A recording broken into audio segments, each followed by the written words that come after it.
جھنڈا مصعب بن عمیر کے ہاتھ میں دیا جو مہاجرین کا دستہ تھا، انہیں مصعب بن عمیر کے انڈر کر دیا اور جھنڈا مصعب بن عمیر رضی اللہ تعالی عنہ کے ہاتھ میں دے دیا۔ قبیلہ اوس کا ایک دستہ بنا دیا اور اس کا جھنڈا اسید بن حضیر کے ہاتھ میں دے دیا۔ قبیلہ خزرج کا ایک جھنڈا بنا دیا، ایک لشکر بنا دیا اور اس کا جھنڈا حباب بن منظر کے ہاتھ میں دے دیا۔ پورا لشکر 1000 صحابہ پر مبنی تھا، جس میں 100 زرہ والے اور 50 شاہ سوار تھے۔ حضرت ابن ام مکتوم کو مدینہ میں رہ کے نماز کی امامت کا حکم دیا۔ راستے میں شیخان ایک جگہ ہے، آپ صلی اللہ علیہ وآلہ وسلم نے وہاں پہنچ کر لشکر کا معائنہ کیا اور چھوٹی عمر یا جو افراد معذور تھے یا جنگ کے قابل نہیں تھے ان میں سے چن کے انہیں پھر واپس مدینہ روانہ کر دیا۔ فرمایا کہ اب آپ جنگ نہ کریں، آپ مدینہ میں جائیں، مدینہ کی اہل مدینہ کی عورتوں کی بچوں کی حفاظت کریں۔ فجر سے پہلے پھر آپ صلی اللہ علیہ وآلہ وسلم کا لشکر روانہ ہوا شیخان سے احد کی طرف۔ مقام شوط پر فجر کی نماز پڑھی۔ اب آپ دشمن کے بالکل قریب تھے، دونوں ایک دوسرے کو، اہل مکہ بھی، مکہ کا لشکر بھی اور رسول پاک صلی اللہ علیہ وآلہ وسلم کا لشکر بھی ایک دوسرے کو دیکھ سکتا تھا۔ یہاں پہنچ گئے جب دشمن آمنے سامنے ایک دوسرے کو فریقین دیکھ رہے ہیں، لشکر مکہ بھی لشکر مدینہ بھی۔ یہاں پہنچ کر عبداللہ بن ابی اور اس کے ساتھ 300 لوگ، عبداللہ بن ابی ان 300 لوگوں کی طرف سے کہتا ہے کہ ہم نہیں سمجھتے کہ خواہ اپنی جانیں دینا چاہیے، ویسے بھی محمد صلی اللہ علیہ وآلہ وسلم نے ہمارا مشورہ تو مانا نہیں، ہماری رائے تو یہ تھی کہ مدینہ کے اندر رہا جائے، جب ہماری بات نہیں مانی تو ہم کیوں لڑیں۔ اور ایک بار یہ بھی کہا کہ نماز روزے تک تو ٹھیک ہے، لیکن یہ خون خرابہ ہمیں نہیں چاہیے۔ ہمارا دین، ہم نے جو دین قبول کیا تھا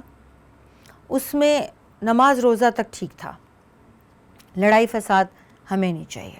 اور پھر ہماری تو اہمیت ہی نہیں ہے، جب ہم سے مشورہ مانگا تو ہم قبول کیوں نہیں کیا، اس پر کیوں نہیں چلے، اور جب ہمارے مشورے پہ نہیں چلے تو ہم بھی آپ کے ساتھ نہیں چلیں گے۔